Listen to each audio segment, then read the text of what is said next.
Yes, welcome to today's presentation. I'm not going to say too much as an intro for Stephen because I think he's going to do that by himself. As I say, if we could mute our audio and have our cameras on, ideally, that would be brilliant. Thank you.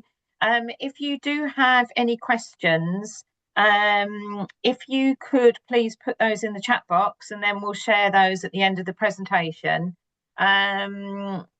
Okay, ready to get started. Over to you, Stephen. Thanks. Thank you, Lois. Hi, everybody. Lovely to be here today. I'll just put my presentation on share and on current slide. Hopefully everyone can see that. So welcome to today's talk, which is titled Survival, Resilience and Wellbeing.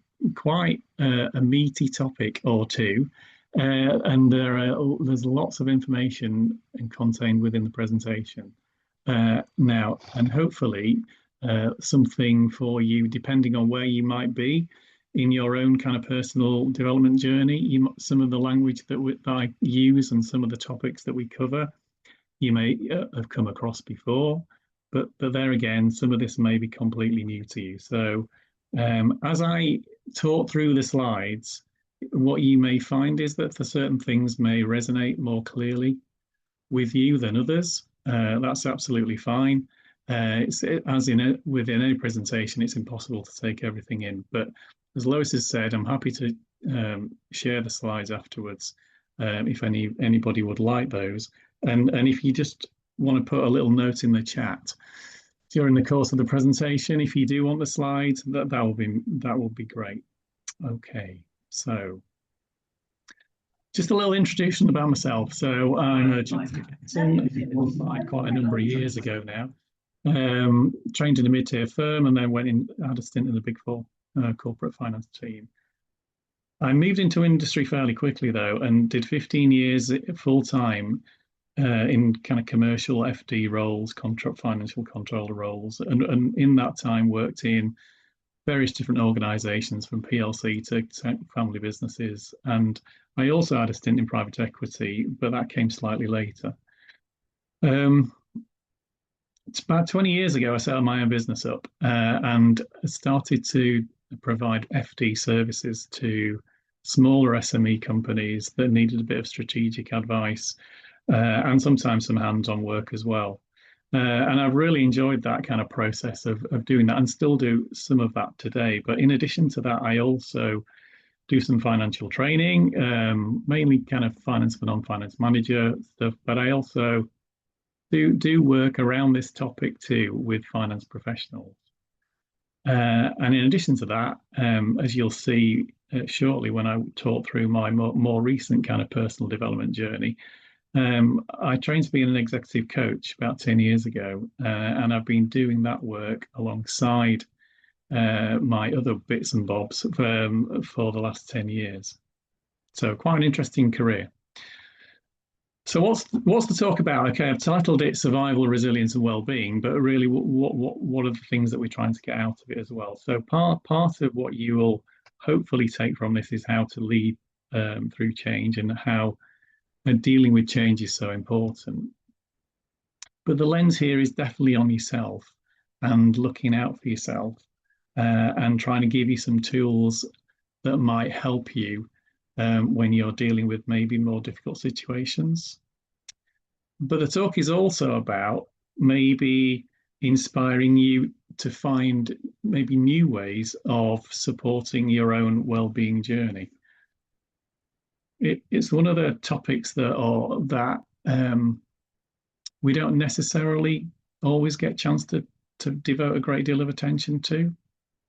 But as I've kind of delved more into this, I've realised there is so much material out there and some really great stuff that can really help us support ourselves in terms of our kind of day-to-day well-being.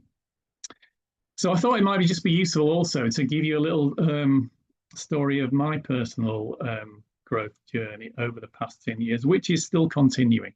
So I wouldn't say I'm an expert in this field at all, but I would say I'm a very much an enthusiastic amateur.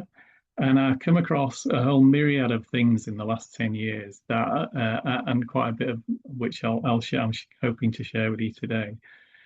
So, but my journey really started in earnest in about 2013, 14, and which again, from a contextual point of view, is quite an interesting place to kind of tell you about, because at that point, before around that time, I was really feeling quite a good position place. I'd kind of had a interesting kind of year, 15 years in industry. Had to deal with some quite difficult situations, and felt in myself that I was quite a resilient person. And if I was to describe myself as, how are you? I'd say fairly tough and resilient. I then started my own business, put myself out of my comfort zone, started doing a lot of networking, again, not naturally natural to me. Also started financial training, which completely put me out of my comfort zone. And so I came to a role that appeared quite out of the blue in about 2012 in quite a really good place. But then 18 months later, I came away from it. I won't say broken at all, but I would say in a completely different place. And it's taken me quite a while to really understand what happened during that time in terms of why did that change for me? And now knowing what I know now, would it have been the same as it would have done? The impact being the same then as it would now? And I suspect probably not. So because all this stuff I didn't know anything about. So and why was it difficult for me? So what I encountered during that 18 months was a new working environment. Private equity is completely new to me. Several acquisitions, which were all quite difficult acquisitions, the trading performance of which was poor. There was a lot of pressure from the kind of higher management, and also the obviously the equity providers. There wasn't much support from the top at all. And in addition to that, I got new responsibilities in terms of HR and IT. And so that whole combination of things kind of, although I didn't really realize it, put me, I suppose, into a bit of a survival mode.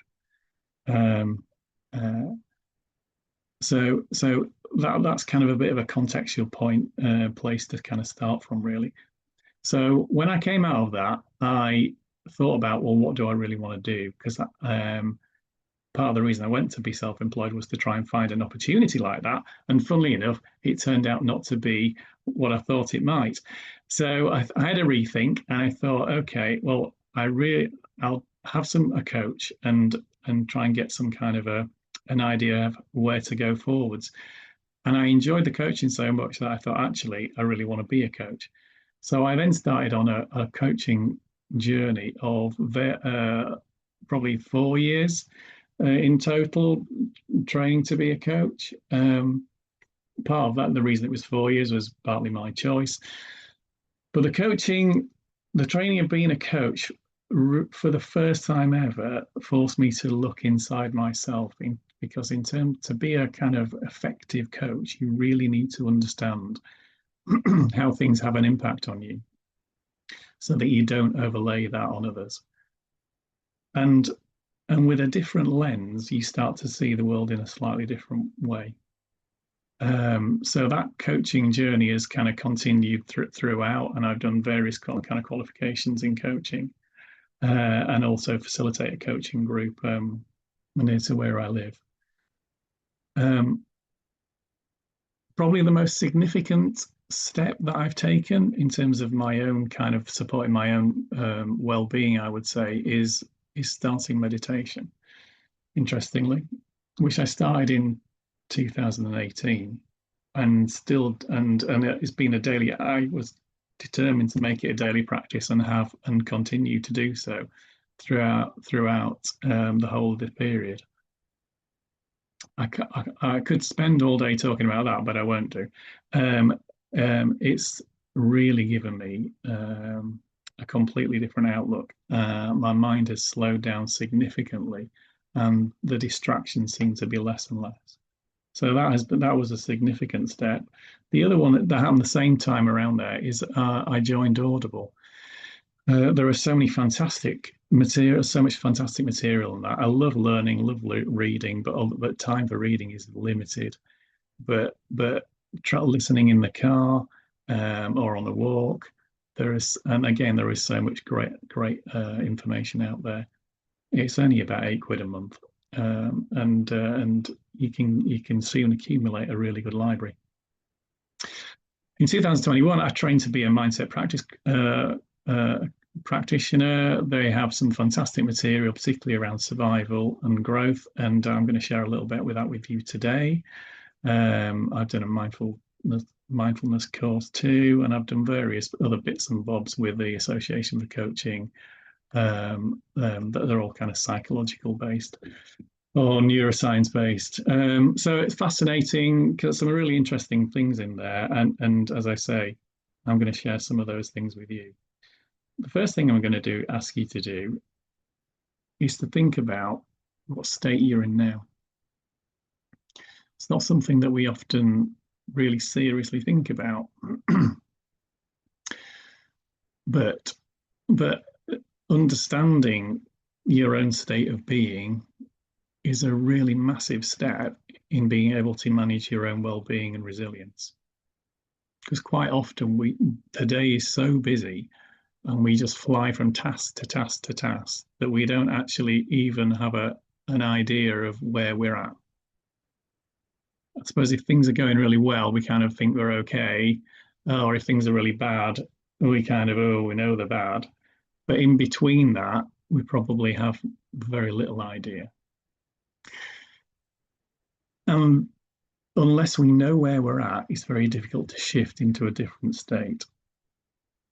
So there's a couple of kind of coaching type questions there that might help us understand where we're at. So just have a think about that. Just have a think about that. What would you do if you'd given yourself a score out of 10?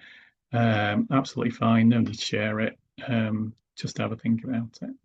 What I'd also like you to do is just have a think about the posture that you're sat in, that you are, in terms of you're currently sat in, and if you kind of slouched over or whatever, just sit back in your chair, kind of back against the chair, and also take a couple of deep breaths. So maybe breathe in for 3 or 4, count to 3 or 4, and out for 3 or 4. And just do that again.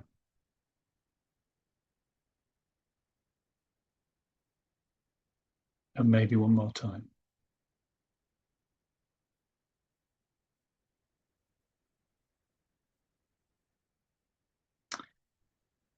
And you may or you may not notice that you feel slightly different.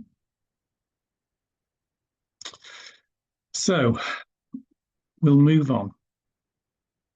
Survival. What does it mean? Okay, so there are many connotations of survival, one of which is surviving, especially under adverse or unusual circumstances. Our friend ChatGPT, just close that down, comprehensively describes it as a state of heightened alertness, where essential tasks to cope with a challenging or threatening situation. Operating in survival mode means that an individual is primarily focused on ensuring their immediate survival or well-being, often at the expense of less critical aspects, such as long-term planning, creativity, or non-essential tasks. And this state of mind is characterized by a sense of urgency, stress, and the need to prioritize actions that are essentially for one's security or overall well-being. Is that something that's familiar? Probably is for all of us at some point in time. But then knowing it and knowing how to shift out of it is something that takes practice. So this slide came from Mindset Practice material. Is quite a useful kind of summary of both the survival state and what happens to us in survival, but conversely, what happens or where we can get to from or be in a growth state. So obviously, survival is a kind of an inbuilt human trait that has been with us for forever to help us basically make sure we exist. But once we're in that state, it triggers a whole series of responses. And some of these will be more familiar to you than others. Well, we all potentially have our own kind of default mode ways of navigating difficult circumstances, the old fight, flight, freeze response. Our growth state is completely different. So if we're feeling okay with the world and everything's fine, we can be much more productive. Our relationships are better. We're much more curious, assertive, proactive, etc. And what would be really helpful if we could help ourselves move from one state to the other. And the first part of that is to actually recognize that you're in that survival state. So understanding your state is a really important thing to do. And the key real steps to kind of moving from the survival into growth are really kind of firstly noticing it, being kind of curious about it, and then choosing to be something different. And in essence, that sounds very simple, but actually it really requires a lot of attention and practice to be able to do it on a consistent basis. So unfortunately, what survival does, it fuels survival. So once you get into that state, it tends to kind of stay with you for a period of time, particularly if you don't notice that you're in it. It's great being in the growth state, but things can come along that will be different for all of us, that can trigger us to kind of then step back into survival. So trying to be in growth for as long as possible is obviously a great place to be.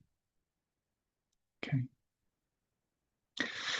A few facts about survival and growth from a kind of neurological perspective. So survival is a limbic system brain activity which focuses on identifying, alerting us to threats. It is deeply embedded, and once we're in that state, it can be difficult to move from. So it produces most of our stress, or all our stress, and all these other emotions such as self-doubt, anger, shame, guilt, etc., etc. And these negative emotions are really helpful to us, but they're only helpful in the fact that they're alerting us to danger. If we dwell in them for too long, they tend to have a negative impact. And now you thrive and grow in a completely different region of the brain, and the importance of that is that you can't be in two states of the brain at once. So if you're in survival, you're in survival, and you have to do something to shift out of it. This different part of the brain generates more positive emotions, such as empathy, compassion, joy, etc. And this region is wide for creativity and big picture awareness, and gives you much more opportunity to be effective in terms of your kind of ongoing performance. The great thing is that actually over the probably more recent years, in terms of the understanding of how the brain works, is that change is perfectly possible. And neuroplasticity is the term is now used for understanding the kind of how it changes and the way we can change it. But essentially, we have inbuilt neural pathways that kind of determine how we act and interact with people. So most of the stuff that happens is in our subconscious and kind of embedded within us. But it's perfectly possible to form new habits. albeit it relies on repeated activation of effectively neural pathways. So it's just repetitive behavior essentially. And change is always possible, and the brain can adapt throughout life. So studies have clearly shown that the age isn't a barrier to being able to shift your kind of habits and be able to learn new things. I think probably quite a number of years ago, it was always felt that once you reached a certain age, you were kind of past your best and past sell-by date, but that's definitely not the case. So, what's the impact of operating in these different states? And what are the key aspects of it? So, fundamentally, from a mindset perspective, self-belief is a foundational element of it. How we think about ourselves, feel about ourselves, how we see ourselves in terms of our confidence, etc., is a massively key aspect to our mindset. And in our interactions, how we believe, what we believe in others, and how we believe about what we believe about them will determine how well or not we effectively are in the world. The next kind of leg of this is being present and understanding where you are at any one moment in time, so that you understand what's going on in your body. We certainly, I realized probably in the last 5 or 6 years, there was a complete disconnection about what, in terms of what was going on in my head and what was going on in my body. Probably, particularly, I suppose, in the jobs that we do, it's all head work, and it's all intellectual, and it's all kind of working things out in your head. But then having the connection to your body seems a long way away. In fact, there was quite often I thought I didn't actually kind of know I had a body. It was just a kind of head, and I was doing lots of things in my head. But this connection is significant because we feel things before we think them. And there is so much to be learned from understanding what's going on in the body. So practicing to be present and be alert to what's happening within you is quite a skill in reality, something that we've lost as a race, probably because of the way that we live these days. If you know what's going on in yourself and you have confidence to do it, then you become much more effective, and your choices become greater, not only for yourself but also with others. So being in a state of growth is fundamentally everything kind of seems to work okay. If we're in this survival state, then everything goes a little bit out of kilter. The less self-belief we have, the less potentially belief we have in others. The less present with ourselves we are, the less present we are with others. That could easily impact our own self-belief too. And both of those things will undoubtedly impact our effectiveness in terms of the roles that we're doing and the lives that we lead, and also within the interactions that we have.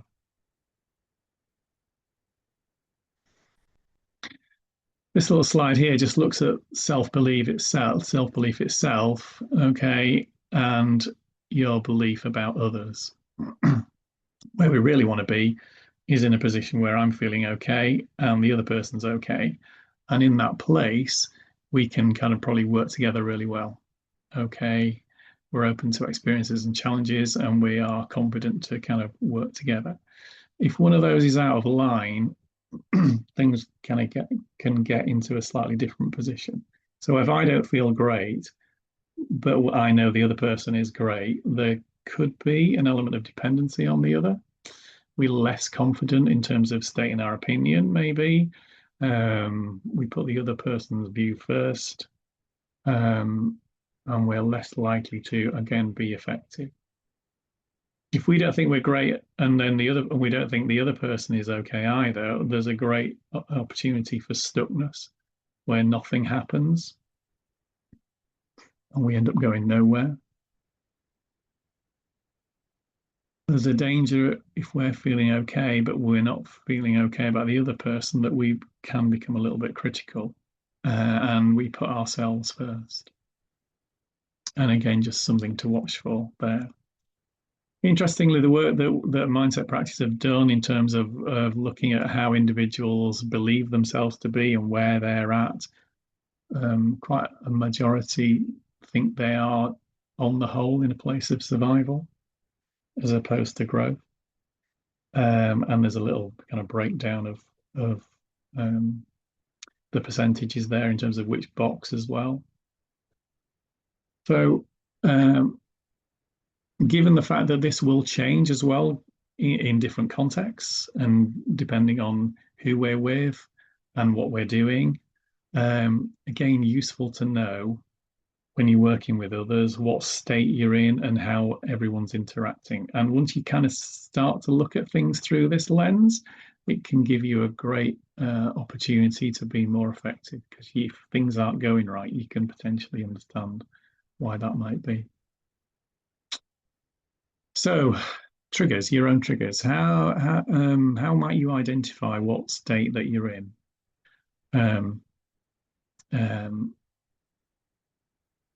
If you're in survival mode, you might not know what's really going on for you, and that might be hard to do. But being able to move quickly from survival into growth is possible. It just requires an understanding of what's going on.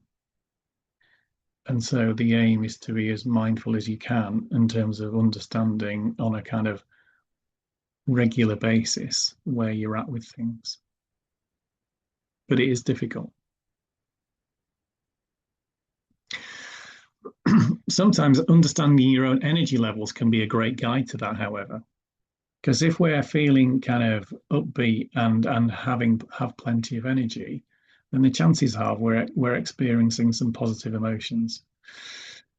And if we're in a positive emotion state, we could be quite active within that and doing things, or we could be kind of much more calm, content, which we kind of record recharge sector here. However, if we're feeling kind of more negative type emotions, the likelihood is we're kind of over in this side of the fence and we're feeling slightly different emotions, which would tend to be associated more with survival. And if you are kind of in a low state of activity and more negative emotions, could that tip to a burnout situation? And potentially it could. So for peak performance, the most of our time we want to be over on this side of the fence with a healthy mix of both active and recharge, because we can't always be going full belt, because otherwise there's a danger that we then start to tip into the survival section.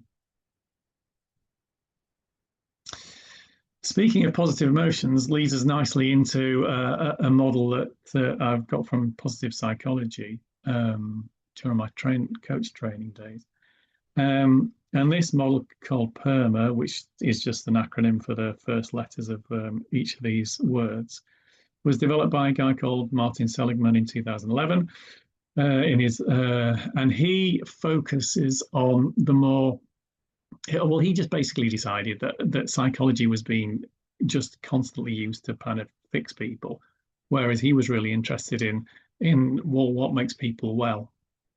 And so he did a lot of research and a lot of work and found these 5 key aspects that really help people to live well and meaningful lives. So having a good dose of positive emotions and feeling those things on a regular basis, being engaged in what you do, whether that be from a work activity perspective or just life in general and social, etc. Having good relationships with people, having some meaning to your life. It doesn't necessarily having a grand purpose, although that can really help, but just having some kind of meaning in terms of the things that you do on a regular basis. And having some sense of achievement that what you're doing makes an impact. And the more you experience each of those those attributes, then the likelihood is that you will live more of a your well-being will be greater. I'll just concentrate on a couple of these things because I really like this this diagram. So this is the state of flow, so linked to engagement. So we have challenges on the left-hand side and skills on the right-hand side. And when you're in the flow state, basically your skills and you meet the challenges that you've got. So ideally, we want to be in that place. If we find that our challenges are greater than the skills that we have, it can tip us into kind of more anxious states, where stroke survival, because we're not quite sure about how to deal with it, and that can easily lead to a little bit of stress or significant stress, depending on obviously what the challenge is. On the other side, if our skills are greater than the challenges we face, there's an element of boredom that can easily creep in.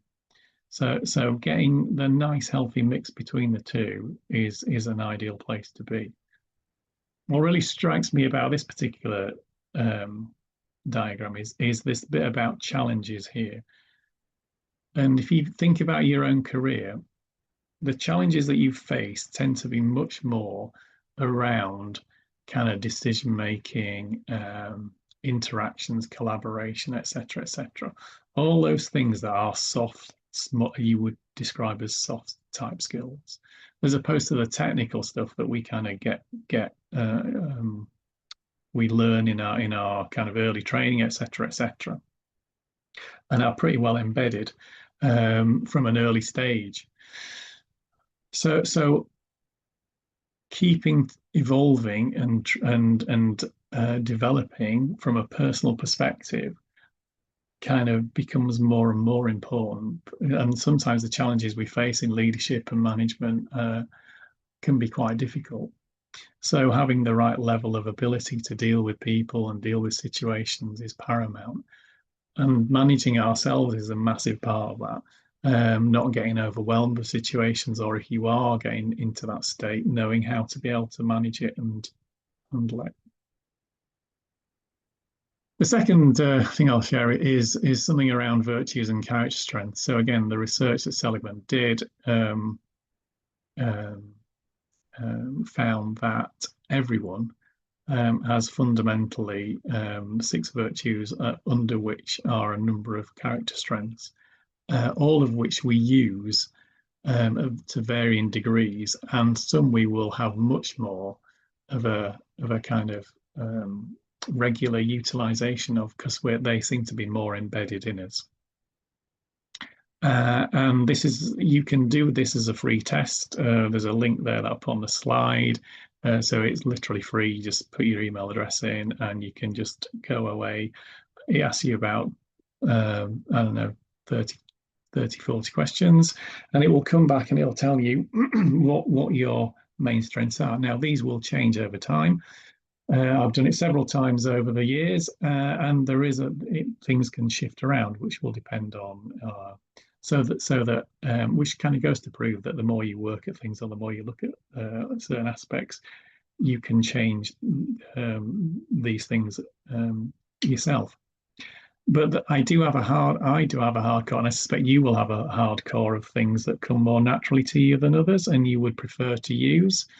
It's interesting to know what those are. I know, for example, that bravery tends to come really low down on me and always has done. So things like this I know for me, are maybe more difficult than others. And so I know that I have to kind of do things to help me get through, not necessarily get through, but it's the beforehand that seems to be the more difficult bit. So again, even knowing some of the things that you'll have less strength in can be really helpful in terms of being enabling you to face your challenges. Just going back to the positive psychology model, one of the aspects there is achievement. And the final slide on this is this one here. So running from the left, where there's absolutely no motivation whatsoever, to on the right, where we absolutely love doing things and we get a real sense of achievement out of doing tasks. What the research has found is it's really important to know when you do tasks, what sense of achievement things give you. Quite often, particularly in the role that we do, there's a lot of things around, well, we have to do them and we're forced to do them or whatever. Because it's just the nature of the job sometimes. The reality is we probably prefer to be doing things over here. So how do we then create the conditions for that to be the case? Why is it important? Because things that we prefer to do and we get much more satisfaction out of doing are actually kind of we're wired in a different type of the brain. Things that we found a little bit harder involve aspects that you would or parts of the brain that are much more kind of related to the survival element. The amygdala is something that maybe most of you have heard of in terms of it's the area that looks out for threats. And it will activate survival mode if it's needed. So there is a difference in terms of even levels of things that give us a sense of achievement. The other reason for understanding it also is that quite a lot of the things that we do on a day-to-day basis could potentially fall into this block, which are the obligations stroke things that we have to do. The chances are that they will be battery draining. They might have a high impact in terms of doing what we want, what needs to be done, but in reality, they will drain our energy. If we end up doing too much of that stuff on a day-to-day basis, we can find that we kind of get drained and need to be doing things that kind of give us a boost. In an ideal world, the work that we do on a regular basis will be both high impact and give us energy. Now, each of us will have our own work tasks, and each of us will have a kind of a bit of a choice in terms of when we do them and how they do them. Knowing this is really useful, or this lens is really useful to look at things, because if we start the day doing things that in this box and drain our energy, could easily be that by the kind of middle of the day, we're feeling a bit drained and a bit obliterated. So just have a think about what you do in the tasks and what impact they have on you. I'm going to switch now to resilience, but you'll see very much that there is a linkage here between resilience and well-being. Some of the things that are talked about in resilience are also within the model I've just shared. I'll start off with some myths. So resilience is being tough. Toughness, okay, what does that mean? Being able to absorb things and kind of keep going, keep striving, yes, can help. Trouble is, if you're too inflexible, you could kind of easily tip over the edge. You see, actually, absolutely impossible to control outside influences. So trying to control things and trying to be in control is not necessarily going to give you the resilience or the resilience that you need. Having confidence does, to some degree, give you some resilience. So when I went into the role, the private equity role, I felt really quite confident. But what I then realised a number of years afterwards is that my resilience wasn't where I thought it was. So it can help, but it doesn't necessarily mean that you have the skills or knowledge to be wholly resilient. And the other myth is that resilience is fixed. It absolutely isn't, and does fluctuate over time, depending on very much on context.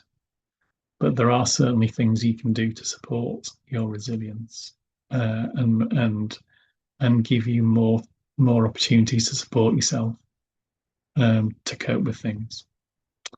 So I'm going to give you a couple of models. The Spire model is something that's there's a website here, Wellbeing Institute. Again, there's lots of research in it. Some key attributes of people that have high resilience. This model sees resilience as kind of multidimensional. There are 5 aspects to it. SPIRE is again is an acronym. All these are kind of interconnected. So help boosting yourself in one area supposedly helps in other areas. And again, a key aspect of this is to see challenges as growth opportunities. So again, a lot of it is the way that you look at the world and the way that you look at kind of how you deal with things. So quickly, in terms of what is Spire? So S is spiritual and looking at meaningful life. Again, that fits nicely in with a PERMA model. In this aspect, there is the physical element, so looking after your body, whereas the other one was more of a psychological model. This kind of looks at the whole being. So there's the physical aspect of caring for yourself, but also tuning into that mind-body connection. I is for intellectual, keeping the mind active and engaged. R is the relationship bit that again chimes with the well-being model. And E is the emotional side of things, again, taps into some of the things we've already been talking about. So using the emotions that are generated are generally there to help you. It's knowing how to constructively utilize them for your own benefit. And a little bit more detail on those things. So what does spiritual mean? So it can be kind of things like reflecting on personal values, mindfulness meditation, and practicing in things that kind of give you purpose, such as volunteering.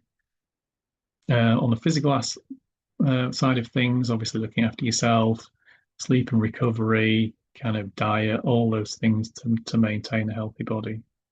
From an intellectual perspective, time for reading, development, creative outlets. If that, again, some people are more attuned to those things than others, and looking at things in maybe a slightly different mindset. Relationships are obviously key, both close relationships and wider with community potentially as well. And from an emotional perspective, things about your own emotional intelligence, being able to regulate your emotions, know when you're kind of being triggered, seeking support as well is a big aspect of that when you need to.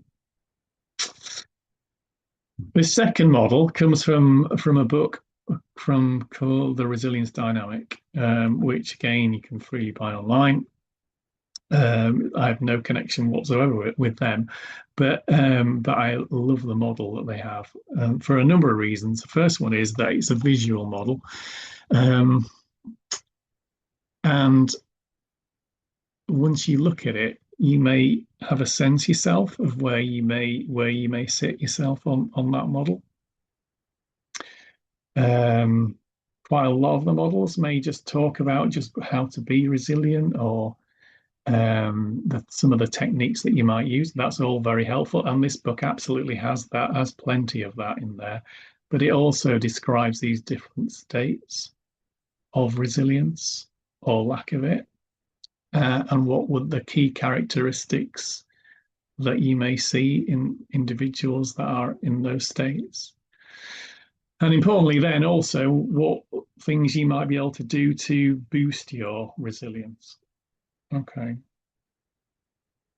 So I mean, just in a few things that I won't go into the modeling in a great deal of detail because it's fairly self-explanatory to some degree, but essentially some of the key aspects are high level continued maintained performance in reality is only achievable for individuals who are kind of up here, because irrespective of the challenges they face, they don't kind of get dragged back down into this area.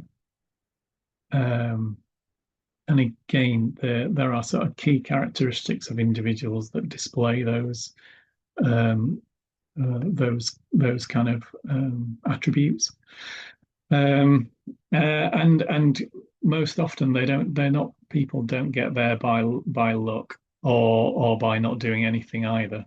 I think it needs some kind of considered focus to be able to kind of get there. The kind of break-even level is one where, well, there's a number of aspects to break-even. One is you might be coming at break-even from kind of having been in a kind of coping situation when things are okay, and little knocks are okay, and you can kind of deal with those and you have strategies to be able to cope with those and to bounce back to it break even. But generally, the kind of it's potentially a struggle to be there. Or the other side to that is on the bounce back, where you kind of feel as if everything's okay, and then something can come along and then kind of then knock you back. But you have your own strategies to be able to deal with those things, and then you kind of go again. A more difficult situation is around this again, which again there are different levels to that state. One is it kind of you might just be in that state because something has kind of really come along and kind of knocked you, and then things can get quite stressed or are quite stressful, and then it's learning to be able to kind of provide more support to yourself to be able to bring you back along the leg. If those strategies aren't sufficient, what can end up happening is that people kind of go around that loop and kind of bounce back between break even and kind of struggling a little bit and then coming back again. So that's clearly an indication that there are things that will be more helpful to support people kind of get through that. And obviously this is kind of, things have gone way too far at that stage. Again, the book is really good at kind of giving you instances or characteristics of what each state looks like and potentially what you can do to move out of it. So the key aspects here are resilience is absolutely dynamic. It is a constantly changing things, and it's situational. Again, some people are maybe really confident in work or okay in work or less confident in work and different in their life outside. So it can be it is very much dependent on the situation. One thing to know is that if you're in this state here, down it from coping downwards, dealing with change is exceedingly difficult. So if you're going through a lot of change at work and you're kind of down this level, that's going to place a lot of pressure and potentially be more hard to deal with than if you're feeling okay with life and see life as a challenge anyway and are okay to kind of deal with whatever comes along. So just something to kind of notice, not only in yourself but also members of your team. There may be people in your team who kind of exhibit some of the kind of attributes down here, and maybe just to watch out for people if they're going through a lot of change. In order to get high resilience, it needs to be a proactive response rather than a reaction. So it's kind of being on the front foot and knowing what's around, knowing that you can deal with it and having strategies to do so. And quite often that involves some kind of daily investment in energy management, understanding, as I said, your state and where you're at and what you might need to deal with it. And the key aspect to kind of hopefully that I'm emphasizing throughout this is resilience is not learned as a one-off. It is a matter of practice. And so what does building resilience look like? So it can look like kind of some breathing exercises. It can look like doing something that's fun, something that has purpose, or maybe putting some boundaries in to stop things, stop you overcommitting yourself. So a very quick summary. I know we're running out of time and over time. I apologize for that.